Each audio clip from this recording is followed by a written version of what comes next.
আসসালামু আলাইকুম everyone, welcome back to my channel. আজকের পর্বে তৈরি করে দেখাবো কম খরচে মাত্র 5 মিনিটে ঘরে বসে কিভাবে পিনাট বাটার তৈরি করবেন তার সবথেকে সহজ রেসিপি।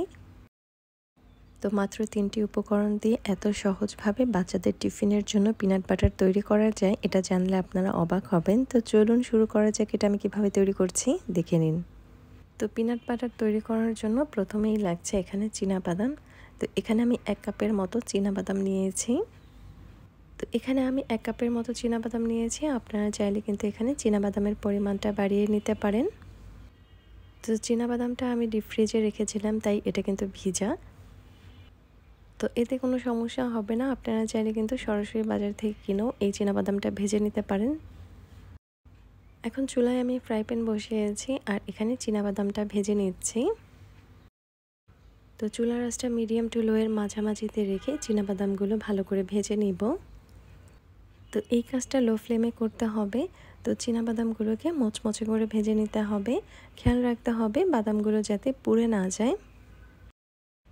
তো বাজার থেকে কম খরচে আপনারা চীনাবাদাম কিনে নামি দামি ব্র্যান্ডের পিনাট বাটার তৈরি করে নিতে পারবেন খুব সহজভাবে।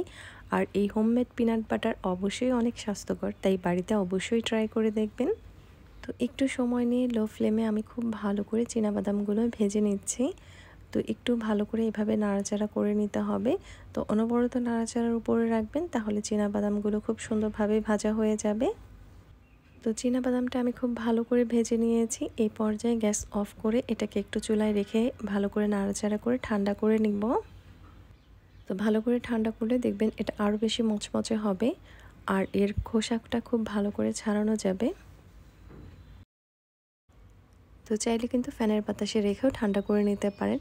তো ঠান্ডা করলে দেখবেন যে খুব ভালো করে এটা মচমচে হয়ে যাবে আর এর খোসাটা খুব সুন্দরভাবে উঠে আসবে। তো বাদামগুলো মোটামুটি ঠান্ডা হয়ে গেছে। এই পর্যায়ে আমি একটা পাত্রে এটাকে নিয়ে নিচ্ছি।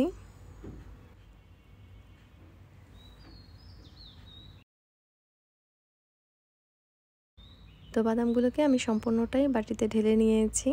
তো হাত দিয়ে একটু দেখিয়ে দিচ্ছি। তো দেখুন, এটা কিন্তু খুব সহজভাবে এভাবে ডলা দিলেই হাত দিয়ে উঠে আসবে। তো হাত দিয়ে কিন্তু এভাবে আমি খুব ভালো করে বাদামের খোসাটা ছাড়িয়ে নেব। তো চাইলে কিন্তু এখানে আপনারা 2 হাত ব্যবহার করতে পারেন। এভাবে 2 হাত দিয়ে কিন্তু এভাবে চেপে চেপে আপনারা কিন্তু বাদামের খোসাটা ফেলে দিতে পারেন। তো খোসাগুলোকে আমি মোটামুটি 2 হাত দিয়ে ভালো করে ছাড়িয়ে নিয়েছি। এখন একটা স্ট্রেনারের সাহায্যে এটাকে একটু চেলে নেব। তো এভাবে চেলে নিলে দেখবেন যে খুব সহজেই এই খোসাটা নিচ থেকে পড়ে যাবে। আপনারা চাইলে কিন্তু সম্পূর্ণ খোসাটা ছাড়িয়ে নিতে পারেন। আমি কিছু কিছু খোসা রেখে দিচ্ছি। তো খোসা সহ ব্লেন্ড করলে কিন্তু একটু তিতা লাগতে পারে, তাই খোসা ছাড়িয়ে নিলে কিন্তু কোনো রকমের তিতা লাগবে না। তো দেখুন, মোটামুটি সবটাই ছাড়িয়ে নিয়েছি। তো যারা পিনাট বাটারটা একটু মিষ্টি খেতে পছন্দ করেন তারা চাইলে কিন্তু এখানে মধু বা চিনি ব্যবহার করতে পারবেন। তো সেটা কখন করতে হবে সেটা আমি বলে দিচ্ছি। তো এখানে আমি সম্পূর্ণটাই গ্রাইন্ডারের জারে নিয়ে নিচ্ছি। তো সবগুলো চীনাবাদাম গ্রাইন্ডারের জারে নিয়ে এটাকে আমি খুব ভালো করে গ্রাইন্ড করে নিব। তো ঢাকনাটা লাগিয়ে প্রায় 1 থেকে 1.5 মিনিটের মতো সময় নিয়ে একটু গ্রাইন্ড করে নিচ্ছি। তো একটু গ্রাইন্ড করার পর দেখবেন যে এরকম ভেঙে যাবে। তো এই পর্যায়ে কিছু উপকরণ মিশিয়ে নিতে হবে। আমি এখানে ঘি দিয়ে নিচ্ছি। তো লিকুইড ঘিটা এখানে নিয়ে নিয়েছি আর এখানে নিয়েছি কোকো পাউডার। তো যেহেতু চকলেট পিনাট বাটার তৈরি করছি, তাই এখানে কোকো পাউডার দিয়ে দিয়েছি 1 টেবিল চামচের মতো। যদি কোকো পাউডার না ইউজ করতে চান সেক্ষেত্রে কিন্তু না দিলেও চলবে। তো মিষ্টি করার জন্য আপনারা চাইলে কিন্তু এখানে চিনি অথবা মধু ব্যবহার করতে পারেন। তো আমি এখানে মিষ্টি করব না, তাই এখানে চিনি আর মধু কোনোটাই দিচ্ছি না। তো দেখুন, এভাবে একটু গ্রাইন্ড করে নিয়েছি। তো এভাবে 2 থেকে 3 বারের মতো ভালো করে গ্রাইন্ড করে নিতে হবে। 3 থেকে 4 মিনিটের মতো সময় নিয়ে এটাকে ভালো করে গ্রাইন্ড করে নেবেন। তখন দেখবেন চীনাবাদাম থেকেই কিন্তু এরকম তেল ছাড়বে। তো হাতের কাছে যদি ঘি না থাকে সেক্ষেত্রে কিন্তু এখানে আপনারা সয়াবিন তেল অথবা অলিভ অয়েলও ব্যবহার করতে পারেন।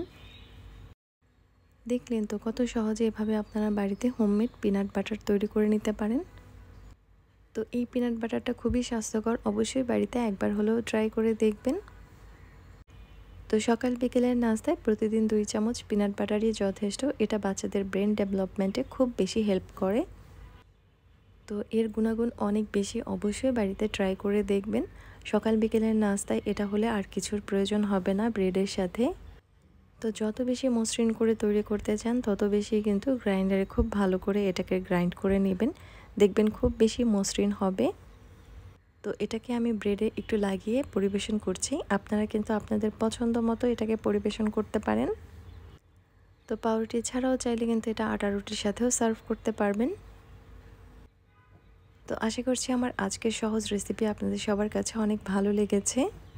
আজকের ঘরের তৈরি চকলেট পিনাট বাটারের রেসিপি এই পর্যন্তই। ভালো লাগলে অবশ্যই একটা লাইক দিবেন, কমেন্ট করে জানাবেন কেমন হয়েছে। আর অবশ্যই আমার চ্যানেলটিকে সাবস্ক্রাইব করবেন। পাশে থাকা বেল আইকনটি ক্লিক করে দিবেন যাতে পরবর্তী ভিডিওর নোটিফিকেশন আপনার কাছে পৌঁছে যায়। আল্লাহ হাফিজ।